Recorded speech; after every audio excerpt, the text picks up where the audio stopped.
Alright, what's up everybody? So I'm actually really excited to sit down and make this video, and not just because we're covering the Rode NT1, but because we're recording this video on a completely new camera. You guys are used to seeing my videos recorded on the GH5. I use this thing for pretty much all the videos that I shoot on this channel, and it is an absolute beast. And for that reason, this thing is just way too OP for YouTube. The files that it creates just taxes my computer, and it's really hard to sit down and edit the videos that come off of this thing because they're just such mega files. So what I ended up doing was buying a much more budget, YouTube reasonable, computer friendly camera that honestly makes more sense to record these videos on, and that's the Sony a6400, which is also another just beast camera. The Sony cameras are absolutely amazing, and it's kind of sad, I'm not gonna lie. I love shooting my videos on the GH5 because the look that this thing produces is unlike anything I've seen, but the a6400 is also a really good candidate when it comes to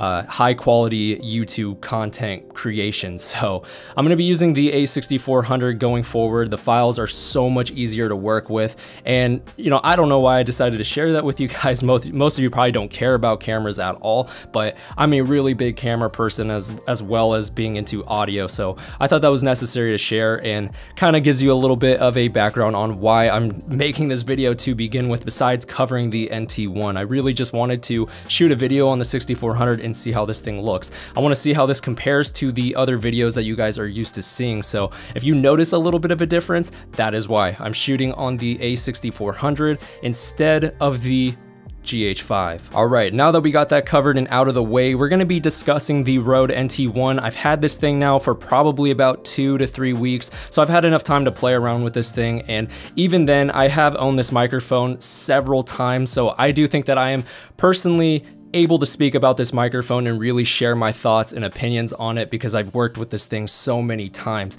And that's exactly what we're going to do in this video. I'm going to cover some of the pros and cons so far with this microphone, and spoiler alert, there are more pros than there are cons. So if you're somebody that is here to bash the NT1, you just hate this thing with a passion, you might want to leave now because there are definitely more pros than cons when it comes to this microphone. Anyways, with that being said, let's go ahead and jump straight into the video. So let's real fast break down some of the pros when it comes to this microphone because there are plenty of them, but I do want to try to keep this video nice and short. But the first thing that I really like about this microphone is its sensitivity and its lack of noise that this microphone produces. Now what that means essentially is this microphone, you don't have to rely so much on your preamp on your interface, and at the same time this microphone does not have a crazy inherent noise floor like the Perception 100, for example. That's another microphone that I have, and that microphone is very noisy. In fact, this microphone has a lower noise floor than the TLM-103, which is what everybody talks about. The noise floor on the TLM-103 is very low, but this is even lower than the TLM-103. So if you're using a not so good preamp or audio interface, chances are there won't be any issue with the noise from that because this microphone is super sensitive. You don't have to rely on the gain on your audio interface or preamp as much, and at the same time this microphone just has a very low noise floor. It's kind of crazy because like I said, I have the Perception 100, and when I go back and use that microphone and then compare it to this, it is very noticeable. The noise floor on the Perception 100 is much louder than this microphone. I believe it's, I think, -16 dBA, whereas this is like -4, -3.5 dBA. So it's so much quieter than the Perception 100. And where this microphone really shines is when you pair it with a high quality audio interface or preamp, and in that situation you will absolutely never run into noise issues ever. I'm using the Audient ID14 Mark II, and this thing has very good preamps, very low EIN. With this setup, it's impossible to record any static or hissing sounds that would be inherent with a poor microphone or a cheaper audio interface. So this setup right here is really amazing for voiceover or just recording vocals in general. Another thing that I really like about this microphone is its frequency response. It captures everything from 20 hertz to 20 kilohertz, which is what a normal traditional condenser microphone normally would. On top of that, it has uncolored mids and a little bit of a presence boost right around 5 to 6K, and I love the way that that sounds. I gravitate towards those style of microphones. That's why the TLM-103 is my favorite microphone that I've ever used. I loved that microphone,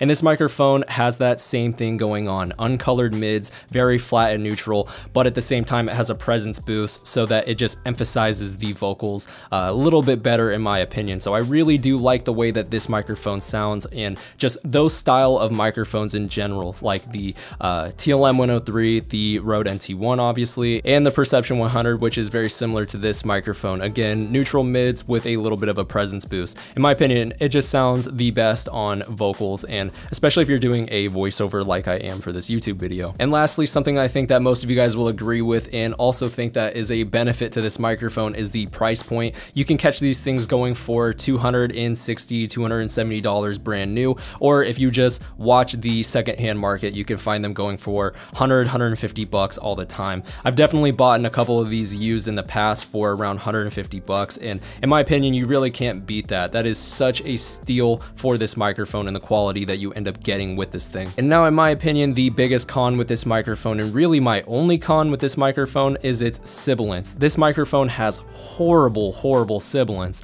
It's very similar to the TLM 103 when it comes to the sibilance that this microphone captures.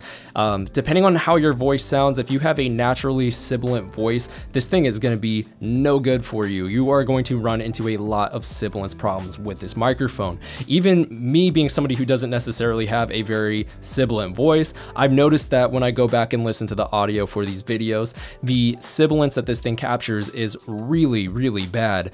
And again, like I said, it's very similar to the TLM 103. That's the thing that turned me off from the TLM 103, was the amount of sibilance that it captured. In my opinion, it was just horrible. If you can get over the fact that this microphone does have an issue with sibilance, then in my opinion, there's really nothing else that is wrong with this thing, and you cannot go wrong with it. Again, especially under $300, there's nothing out there that you're gonna find, in my opinion, that's going to be similar to this microphone, that's going to provide the same results that you would get with the NT1. For me, I'm fine. I can deal with the only problem on this microphone being that it struggles with sibilance. Again, I'm coming from a TLM 103, so I'm no stranger to sibilance, and I usually just use a de-esser in post anyhow, and that for the most part takes care of it, and it's not so distracting anymore. And there's also mic placement, you know, how far the microphone is from you, how you angle it, that's all gonna determine the amount of sibilance that is captured in your recording. So, you know, there are some ways to get around that, and really that's not so much of a deal breaker for me. I'd rather it be that than the microphone just is inherently noisy like the Perception 100. There's nothing you can do about that, but at least